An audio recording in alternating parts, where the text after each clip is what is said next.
ಸತ್ಯದ ಬೆಳಕಿನಲ್ಲಿ ನಮ್ಮ ವರದಿ, ನಮ್ಮ ಧ್ವನಿ, ಜನರ ವಿಶ್ವಾಸದ ಪ್ರತಿಬಿಂಬ. ಚಿತ್ರದುರ್ಗದಲ್ಲಿ ಜಿಲ್ಲೆಯ ಬಗರ್ ಹುಕುಂ ಸಾಗುವಳಿದಾರರಿಗೆ ಭೂಮಿ ಮಂಜೂರಾತಿ ಮಾಡಿಕೊಡಬೇಕು ಹಾಗೂ ಭೂಮಿ ವಸತಿ ಹಕ್ಕು ವಂಚಿತರಿಗೆ ನ್ಯಾಯ ಒದಗಿಸಬೇಕು ಎಂಬ ವಿವಿಧ ಬೇಡಿಕೆಗಳನ್ನು ಮುಂದಿಟ್ಟುಕೊಂಡು ಭೂಮಿ ಮತ್ತು ವಸತಿ ಹಕ್ಕು ವಂಚಿತರ ಹೋರಾಟ ಸಮಿತಿ ಚಿತ್ರದುರ್ಗ ಜಿಲ್ಲೆ ವತಿಯಿಂದ ಅನಿರ್ದಿಷ್ಟಾವಧಿ ಹೋರಾಟಕ್ಕೆ ಅಧಿಕೃತ ಚಾಲನೆ ನೀಡಲಾಯಿತು. ಹೋರಾಟದ ವೇಳೆ ಸಮಿತಿಯ ಮುಖಂಡರು ಮಾತನಾಡಿ, ಹಲವು ವರ್ಷಗಳಿಂದ ಬಡ ಭೂರಹಿತ ಕುಟುಂಬಗಳು ಬಗರ್ ಹುಕುಂ ಅಡಿಯಲ್ಲಿ ಭೂಮಿಯನ್ನು ಸಾಗುವಳಿ ಮಾಡಿಕೊಂಡು ಜೀವನ ಸಾಗಿಸುತ್ತಿದ್ದರೂ ಸರ್ಕಾರ ಮತ್ತು ಸಂಬಂಧಪಟ್ಟ ಇಲಾಖೆಗಳು ಕಾಯ್ದೆ ಕಾನೂನುಗಳ ನೆಪವೊಡ್ಡಿ ನ್ಯಾಯ ಒದಗಿಸುವಲ್ಲಿ ವಿಫಲವಾಗಿವೆ ಎಂದು ಆರೋಪಿಸಿದರು. ಬಗರ್ ಹುಕುಂ ಹಾಗೂ ಅಕ್ರಮ ಸಕ್ರಮ ಯೋಜನೆಯಡಿ ಸಲ್ಲಿಕೆಯಾಗಿರುವ ಸಾವಿರಾರು ಅರ್ಜಿಗಳನ್ನು ಸ್ಥಳ ಪರಿಶೀಲನೆ ನಡೆಸದೆ ಕಚೇರಿಗಳಲ್ಲೇ ಕುಳಿತು ತಿರಸ್ಕರಿಸಲಾಗುತ್ತಿದೆ. ಇದರಿಂದ ನಿಜವಾದ ಫಲಾನುಭವಿಗಳು ಸಂಕಷ್ಟಕ್ಕೆ ಸಿಲುಕಿದ್ದು, ಭೂಮಿ ಇಲ್ಲದೆ ಬದುಕು ನಡೆಸುತ್ತಿರುವ ಬಡ ಕುಟುಂಬಗಳ ಬದುಕು ಮತ್ತಷ್ಟು ದುಸ್ತರವಾಗಿದೆ ಎಂದು ಆಕ್ರೋಶ ವ್ಯಕ್ತಪಡಿಸಿದರು. ಅರ್ಜಿ ಸಲ್ಲಿಸಿ ಹಲವು ವರ್ಷಗಳಿಂದ ಸಾಗುವಳಿ ಮಾಡಿಕೊಂಡು ಜೀವನ ಕಟ್ಟಿಕೊಂಡಿರುವ ಭೂರಹಿತ ಬಗರ್ ಹುಕುಂ ಸಾಗುವಳಿದಾರರಿಗೆ ಒನ್ ಟೈಮ್ ಸೆಟಲ್ಮೆಂಟ್ ಮೂಲಕ ನ್ಯಾಯ ಒದಗಿಸಬೇಕು. ಸಾಗುವಳಿಗೆ ಯೋಗ್ಯವಾಗಿರುವ ಭೂಮಿಗಳಿಗೆ ಇರುವ ಕಾನೂನು ತೊಡಕುಗಳನ್ನು ಸರ್ಕಾರ ಕಾಯ್ದೆ ತಿದ್ದುಪಡಿ ಮೂಲಕ ನಿವಾರಣೆ ಮಾಡಬೇಕು ಎಂದು ಒತ್ತಾಯಿಸಿದರು. ಇದೇ ವೇಳೆ ಗೋಮಾಳ, ಅರಣ್ಯ ಸೇರಿದಂತೆ ವಿವಿಧ ಹೆಸರಿನಲ್ಲಿ ದಾಖಲಾಗಿರುವ ಹಾಗೂ ಈಗ ನಗರ ವ್ಯಾಪ್ತಿಗೆ ಒಳಪಟ್ಟಿರುವ ಭೂಮಿಗಳಲ್ಲಿ ಹಲವು ವರ್ಷಗಳಿಂದ ಸಾಗುವಳಿ ಮಾಡಿಕೊಂಡು ಬದುಕು ಕಟ್ಟಿಕೊಂಡಿರುವ ಅರ್ಜಿದಾರರಿಗೆ ಸಾಮಾಜಿಕ ನ್ಯಾಯದ ನೆಲೆಯಲ್ಲಿ ಭೂಮಿ ಮಂಜೂರಾತಿ ನೀಡಬೇಕು ಎಂದು ಆಗ್ರಹಿಸಿದರು.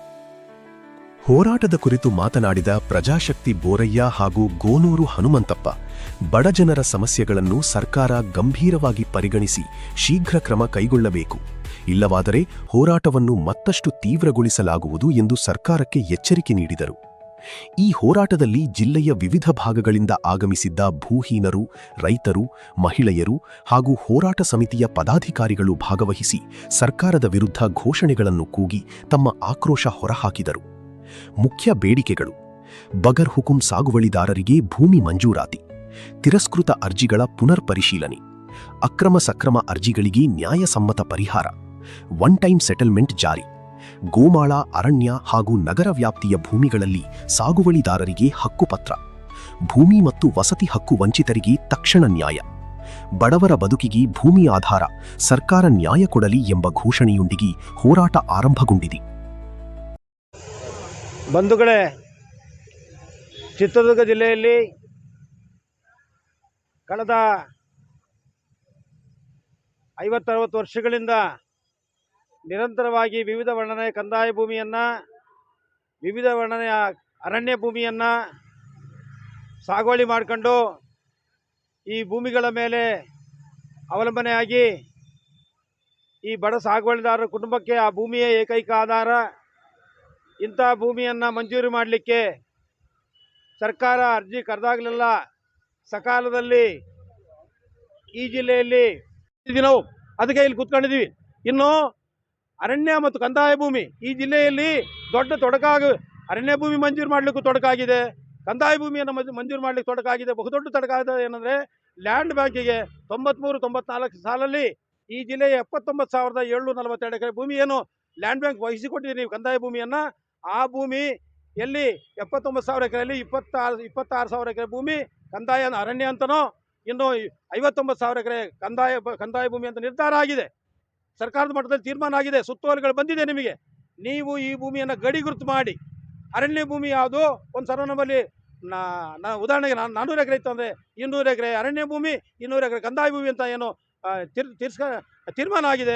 ಗಡಿಯನ್ನು ಗುರುತಿಸಿ ನಮಗೆ ಕೊಟ್ಟರೆ ಆ ಕಡೆ ಅರಣ್ಯ ಕಾಯ್ದೆಯಲ್ಲಿ ಭೂಮಿ ಮಂಜೂರು ಮಾಡಲಿಕ್ಕೆ ಅವಕಾಶ ಆಗುತ್ತೆ, ಈ ಕಡೆ ಬಗರು ಭೂಮಿಯನ್ನು ಮಂಜೂರು ಮಾಡಲಿಕ್ಕೆ ಅವಕಾಶ ಆಗುತ್ತೆ. ಒಟ್ಟಾರೆ ನೀವೇನು ಹೇಳ್ತೀರಾ, ಎಲ್ಲ ಮಾನದಂಡಗಳು ನಮಗೆ ಹೇಳ್ತೀರಾ. ಸಾಗುವಳಿದಾರರಿಗೆ, ಬಡ ಸಾಗುವಳಿದಾರರಿಗೆ ಗೋಮಾಳ ಭೂಮಿ ಕೊಡ್ಲಿಕ್ಕೆ ಬರಲ್ಲ, ಉಲ್ಬನ್ನಿಕರ ಭೂಮಿ ಕೊಡ್ಲಿಕ್ಕೆ ಬರಲ್ಲ, ಅಮೃತ ಮಹಲ್ ಕಾವಲು ಭೂಮಿ ಮಂಜೂರು ಮಾಡ್ಲಿಕ್ಕೆ ಬರಲ್ಲ. ನಮಗೆ ಇಷ್ಟೆಲ್ಲ ಕಾನೂನು ಹೇಳೋರು ನೀವು. ಈ ಜಿಲ್ಲೆಯಲ್ಲಿ ಹುಡುಕಿ ಜಿಲ್ಲಾಧಿಕಾರಿಗಳು, AC ಅವರು, DC ಅವರು, ನಿಮ್ಮ ಶಾಸಕರು ಒಳಗೊಂಡಂತೆ ಎಲ್ಲರೂ ಕೂಡ ಸೋಲಾರ್ ಕಂಪನಿಗಳಿಗೆ, ವಾಣಿಜ್ಯ ಉದ್ದೇಶಗಳಿಗೆ ಭೂಮಿಯನ್ನು ಪರಭಾರೆ ಮಾಡ್ತಾ ಇದ್ದೀರಿ. ಸಾವಿರಾರು ಎಕರೆ ಲೆಕ್ಕದಲ್ಲಿ ಭೂಮಿಯನ್ನು ಪರಭಾರೆ ಮಾಡ್ತೀರಿ. ಇದು ಯಾವ ಪುರುಷಾರ್ಥಕ್ಕೋಸ್ಕರ? ನಾವು ಮಾಡಿದಂಥ ಭೂಮಿಯನ್ನು ಕೊಟ್ಟು ನಾವು ಸ್ಥಳ ಬಂದಿದ್ರು, ನಮಗೆ ಅಡ್ರೆಸ್ ಪ್ರೂಫ್ ಕೇಳ್ತೀರಾ, ಆಧಾರ್ ಕಾರ್ಡು, ರೇಷನ್ ಕಾರ್ಡು, ಅರ್ಜಿ ಕೊಟ್ಟಿದ್ದೀರಾ, ಅಲ್ಲಿದ್ದೀರೋ ಇಲ್ಲ, ನೀವು ಭೂಮಿ ಮಾಡಿರಲ್ಲೋ ಎಲ್ಲ ನಮಗೆ ತನಿಖೆ ಮಾಡ್ತೀರಿ. ಆದರೆ ಯಾವುದೇ ಸೋಲಾರ್ ಕಂಪನಿಗಳಿಗೆ ವಾಣಿಜ್ಯ ಉದ್ದೇಶಗಳು ನೀವು ಕೊಡ್ತಿರಲ್ಲ, ಇವ್ರು ಯಾರು ಈ ಸ್ಥಳಬಂದಿಗರಲ್ಲ, ನಿಮಗೆ ಯಾವತ್ತು ಅರ್ಜಿ ಕೊಟ್ಟಿಲ್ಲ, ಅವ್ರ ಯಾವತ್ತೂ ಭೂಮಿಯಲ್ಲಿ ಸ್ವಾಧೀನ ಇಲ್ಲ, ಇವರಿಗೆ ಸಾವಿರಾರು ಎಕರೆಯಲ್ಲಿ ಲೆಕ್ಕದಲ್ಲಿ ಭೂಮಿ ಮಂಜೂರು ಮಾಡ್ತೀರಾ. ಇದು ಅತ್ಯಂತ ಘೋರವಾದ ಅನ್ಯಾಯ. ಇದನ್ನು ನಾವು ಖಂಡಿಸ್ತೇವೆ, ಇದನ್ನು ನಾವು ಸಹಿಸೋದಿಲ್ಲ.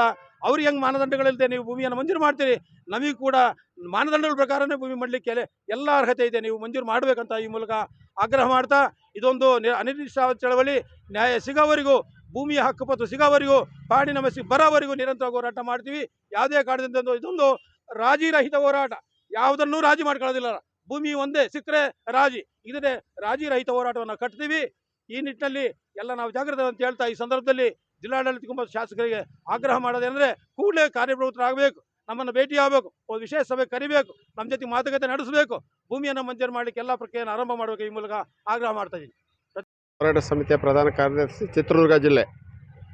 ಸುಮಾರು ಏನು ಈಗ 35ರಿಂದ 40 ವರ್ಷಗಳು ಹಳ್ಳಿಗಾಡಿನಲ್ಲಿರ್ತಕ್ಕಂಥ ಎಲ್ಲ ಜನಗಳು ಫಾರಂ ನಂಬರ್ 50 ಮತ್ತು 53, 57ರಲ್ಲಿ ಗೋಮಾಳ, ಅರಣ್ಯ, ಸೇಂದಿವನ, ರಾಳಗುಪ್ಪ ಇಂಥ ಪ್ರದೇಶದಲ್ಲಿ ನಾವು ಸುಮಾರು 35 ವರ್ಷಗಳಿಂದ 40 ವರ್ಷಗಳಿಂದ ನಮ್ಮ ಹಿಂದೆ ನಮ್ಮ ಹಿರಿಯರು, ನಮ್ಮ ತಂದೆ ತಾಯಿಗಳು ಅರ್ಜಿ ಹಾಕ್ಕೊಂಡು ಇವತ್ತು ಸರ್ಕಾರವನ್ನು ಜಾತಕದ ಹಕ್ಕಿಯಂತೆ ಕಾಯ್ತಿದ್ದಾರೆ.